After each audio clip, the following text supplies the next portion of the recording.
umunsi turi busobanukirwe imbaraga zo kugira imyumvire ihindutse.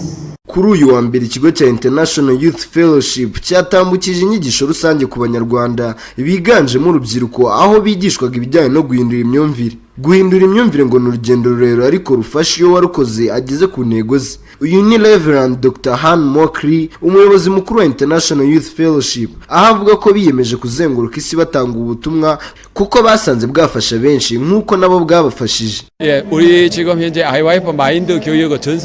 Kugeza ubu dufite amashami arenga 100 mu bihugu birenga 100 ku isi. Niyo mpamvu kugeza ubu turi gutekereza ikibazo cy'uburezi dufite, ariko biciye mu nyigisho zihindura imyumvire, gutekereza byimbitse, umutima ukomeye, gushyira hamwe, mbese urebye turi guhindura isi. Aka kanya biciye muri izi nyigisho ibihugu byinshi n'isi muri rusange biri gushyira hamwe ndetse na sosiyete igahinduka.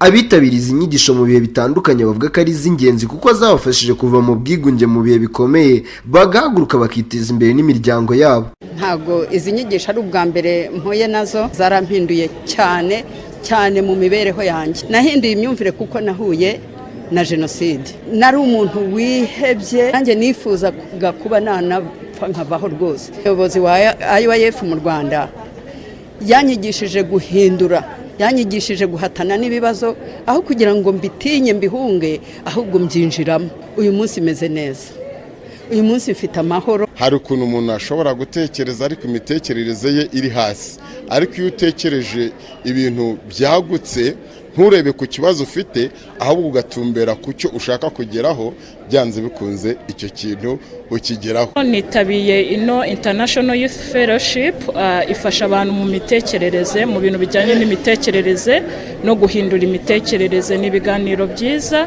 bibaye byiza urubyiruko rwinshi rwabyitabira kuko bihindura imitekerereze, umuntu akava ku rwego rumwe akagera ku rundi. International Youth Fellowship igaragaza ko inyigisho zo guhindura imyumvire ku buzima zafashije igihugu cya Korea y'Amajyepfo uyu muryango ukomokamo kuva ku mwanya wa mbere w'igihugu gikennye ku isi ubwo intambara na Korea y'Amajyaruguru yarangiraga kikagera mu bihugu 10 bya mbere bikize ku isi, aho bavuga ko izi nyigisho zahindura urubyiruko rw'u Rwanda bijyanye n'amateka atari meza yaranze igihugu cy'u Rwanda. Bahizi Eritien, Isango Star.